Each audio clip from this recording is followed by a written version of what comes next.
Hello, welcome back. I'm just here in Whiterun selling some stuff. I am going to read a book. Maybe a couple. Well, actually, yeah, it is two. The Black Arrow, Volume 1 and 2. By Gorget Green. I was young when the Duchess of Woda hired me as an assistant footman at her summer palace. My experience with the ways of the titled aristocracy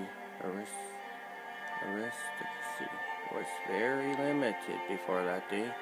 There were wealthy merchants, traders, diplomats, and officials who had large operations in Eldenroot and ostentatious palaces for entertaining.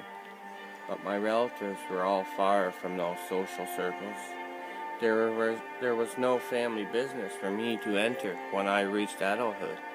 But my cousin heard that an estate far from the city required servants. It was so remotely located that there were unlikely to be many applicants for the positions. I walked for 5 days into the jungles of Valenwood before I met a group of riders going my direction. They were 3 Bosmer men, 1 Bosmer woman, 2 Breton women, and a Dummer man, adventurers from the look of them. "Are you also going to Moliva?" asked Prolissa, one of the Breton women, after we had made our introductions. "I don't know what that is," I replied. "So I'm seeking a domestic position with the Duchess of Woda." "We'll take you to her gate," said the Dummer Missum Aiken, pulling me up to his horse. "But you would be wise not to tell her Grace that students from Moliva escorted you, not unless you don't really want the position in her service." Aiken explained himself as we rode on. Moliva was the closest village to the Duchess's estate, where a great and renowned archer had retired after a long life of military service. His name was Helmaste, and though he was retired, he had begun to accept students who wished to learn the art of the bow. In time, when word spread of the great teacher, more and more students arrived to learn from the master. The Breton woman had come down all the way from the western reach of High Rock. Aiken himself had journeyed across the continent from his home near the great volcano in Morrowind. He showed me the ebony arrows he had brought from his homeland. I had never seen anything so black. "From what we've heard," said Copale, one of the Bosmer men, "the Duchess is an imperial whose family has been here even before the empire was formed, so you might think that she was accustomed to the common people of Valenwood. Nothing could be further from the truth. She despises the village, and the school most of all. I suppose she wants to control all the traffic in her jungle," laughed Prolissa.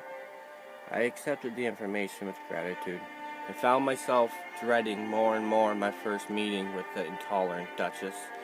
My first sight of the palace through the trees did nothing to assuage my fears. It was nothing like any building I had ever seen in Valenwood. A vast edifice of stone and iron, with a jagged row of battlements like the jaws of a great beast. Most of the trees near the palace had been hewn away long ago. I could only imagine the scandal that must have caused, and what fear the Bosmer peasants must have had of the Duchy of Woda to have allowed it.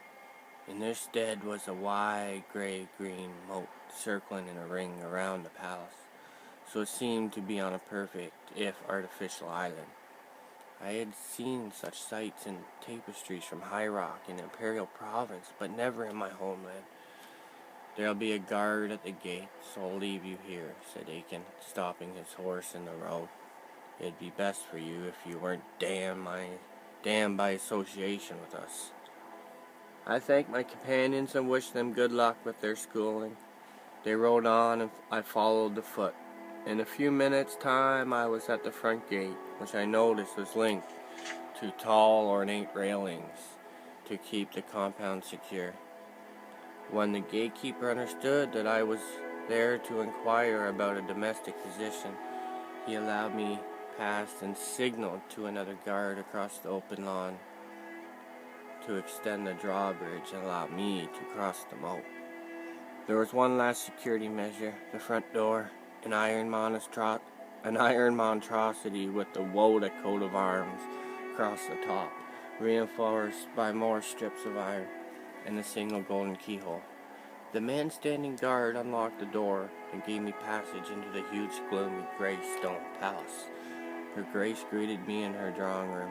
She was thin and wrinkled like a reptile, cloaked in a simple red gown. It was obvious that she never smiled. Our interview consisted of a single question. Do you know anything about being a junior footman in employment of an imperial noblewoman? Her voice was like ancient leather. No, Your Grace. Good. No servant ever understands what needs to be done, and I particularly dislike those who think they do. You're engaged. Like at the palace was joyless, but the position of junior footman was very undemanding. I had nothing to do on most days except to stay out of the Duchess's sight. At such times I usually walked 2 miles down the road to Maliva. In some ways there was nothing special or unusual about the village. There are thousands of identical places in Valenwood. But on the hillside nearby was Master Hiomaste's Archery Academy, and I would often take my luncheon and watch the practice. Perlissa and Aiken would sometimes meet me afterwards. With Aiken, the subject of conversation very seldom strayed far from archery. Though I was very fond of him, I found Perlissa a more enchanting companion, not only because she was pretty for her Breton, but also because she seemed to have interest outside the realm of marksmanship. There's a circus in High Rock I saw when I was a little girl called the Quill Circus, she said during one of our walks through the woods. They've been around for as long as anyone can remember. You have to see them if you ever can. They have plays and sideshows and the most amazing acrobats and archers you've ever seen. That's my dream, to join them someday when I'm good enough. How will you know when you're good enough, Archer? I asked. She didn't answer, and when I turned, I realized that she had disappeared. I looked around and bewildered until I heard laughter from the tree above me. She was perched on a branch, grinning. I may not join as an archer. Maybe I'll join as an acrobat, she said. Or maybe it's both. I figured that Valenwood would be the place to go to see what I could learn. You've got all those great teachers to imitate in the trees here. Those 8 men. She curled up, bracing her left leg before springing forward. On her right, in a second, she had leapt across to a neighboring branch. I found it difficult to keep talking to her. The Igna, you mean? I stammered. Aren't you nervous up at that height? It's a cliché, I know, she said, jumping to an even higher branch, but the secret is not to even look down. Would you mind coming down? I probably should anyhow, she said. She was a good 30 feet up now, balancing herself, arms outstretched on a very narrow branch. She gestured toward the gate, just barely visible on the other side of the road. This tree is actually as close as I want to get to your Duchess's palace. I held back. I gasped as she dove off the branch, somersaulting until she landed on the ground, knees slightly bent. That was the trick, she explained, anticipating the blow before it happened. I expressed to her my confidence that she would be a great attraction at the Quill Circus. Of course I know now that never was to be. On that day, as I recall, I had to return early. It was one of the rare occasions when I had to work of a sort to do. Whenever the Duchess had guests, I was to be at the palace. That is not to say that I had any particular duties, except to be seen standing at attention in the dining room. The stewards and maids worked hard to bring in the food and clear the plates afterwards, but the footmen were purely decorative, a formality. But at least I was an audience for the drama to come. And let's find out what that drama is. Part 2. On the last dinner in my employ at the palace, the Duchess, quite surprisingly, had invited the mayor of Maliva, the Master Hiomaste himself, among her other guests. The servants' gossip was manic. The mayor had been there before, albeit very irregular. But Hamaste's presence was unthinkable. What could she mean by such a conciliatory gesture? The dinner itself progressed along with perfect, if slightly cool, civility among all parties. Hamaste and the Duchess were both very quiet. The mayor tried to engage the group in a decision of the Emperor Pelagius IV's new son and heir Uriel, but it failed to spark much interest. Lady Villia, elderly, but much more vivacious than her sister, the Duchess led most of the talk about crime and scandal in Eldenwood. I've been encouraging her to move out to the country, away from all that unpleasantliness. For years now, the Duchess said, meeting the eyes of the mayor. We've been discussing more recently the possibility of her building a palace on Maliva Hill. But there's so little space there, as you know. Fortunately, we've come to a discovery. There is a wide field just a few days west on the edge of the river, ideally suited. It sounds perfect. The mayor smiled and turned to Lady Villia. When will your ladyship begin building? The very day you move your village to the site, replied the Duchess of Woda. The mayor turned to her to see if she was joking. She obviously was not. Think of how much more commerce you could bring to your village if you were close to the river, said Lady Villia jovially. And Master Hamaste's students could have easier access to his fine school. Everyone would benefit. I know it would put my sister's heart to ease if there was less trespassing and poaching on her lands. There's no poaching or trespassing on your lands now, Your Grace, frowned Hamaste.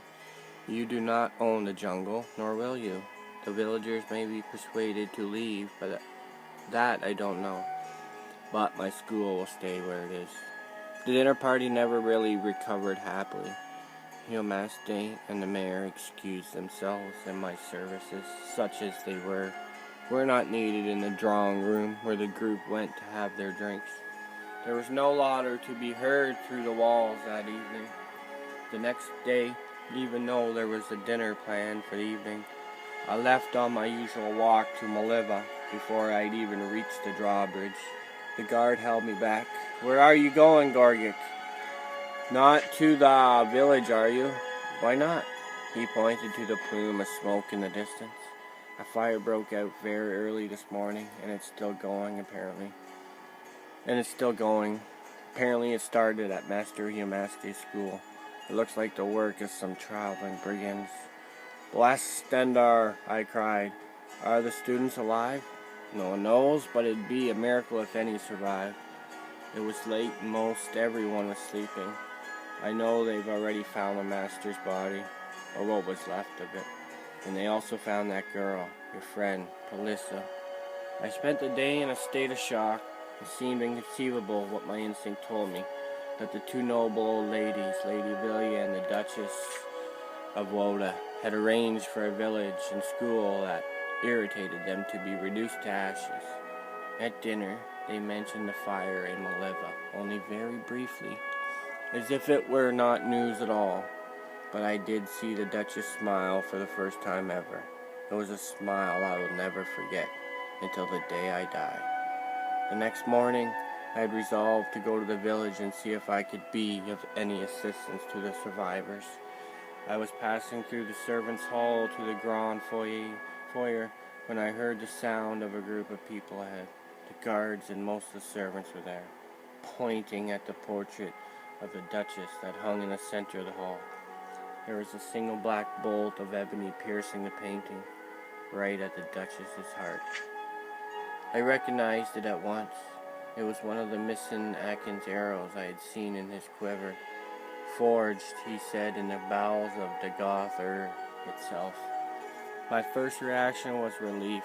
The dumber who had been kind enough to give me a ride to the palace had survived the fire.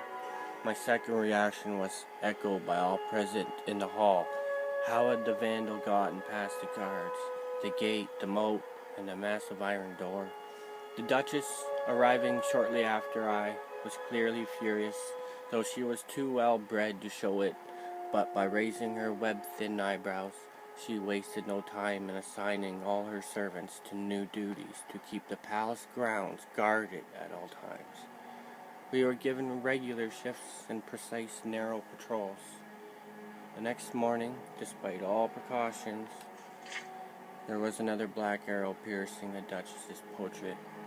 So it continued for a week's time. The Duchess saw to it that at least one person was always present in the foyer, but somehow the arrow always found its way to her painting whenever the guards' eyes were momentarily averted. A complex series of signals were devised, so each patrol could report back any sounds or disturbances they encountered during their vigil. At first, the Duchess arranged them so her castellan would receive record of any disturbances during the day, and the chief of the guard during the day, and the chief of the guard during the night. But when she found that she could not sleep, she made certain that the information came to her directly. The atmosphere in the palace had shifted from gloomy to nightmarish. A snake would slither across the moat, and suddenly her grace would be tearing through the east wing to investigate. A strong gust of wind ruffling the leaves on one of the few trees in the lawn was a similar emergency. An unfortunate lone traveler on the road in front of the palace, a completely innocent man at it, turned out, brought such a violent reaction that he must have thought he had stumbled on a war. In a way he had. And every new morning there was a new arrow in the front hall, mocking her. I was given a terrible assignment of guarding the portrait for a few hours in the early morning.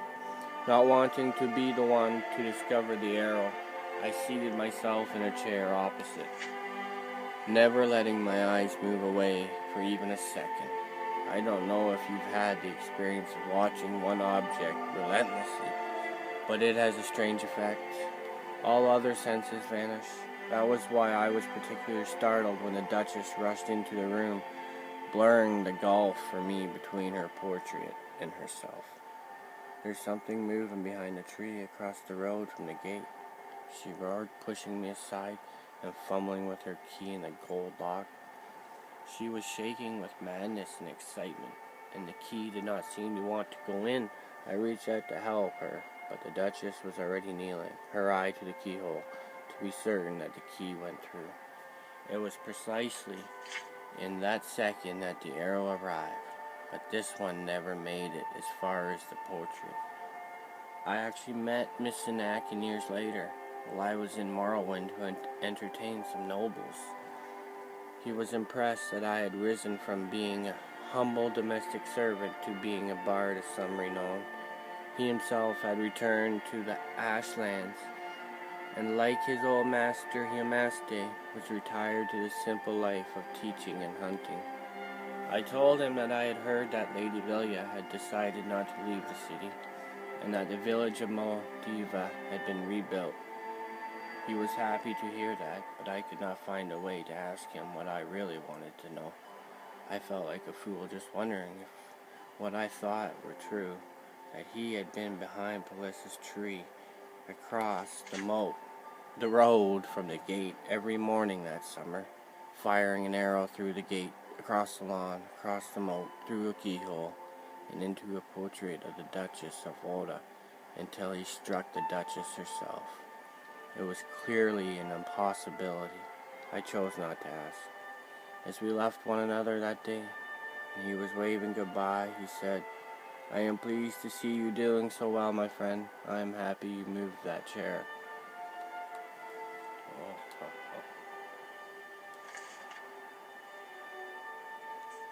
Cool. Alright. Let's go give the news to my vampire hunters. I'll see you at the castle. See ya.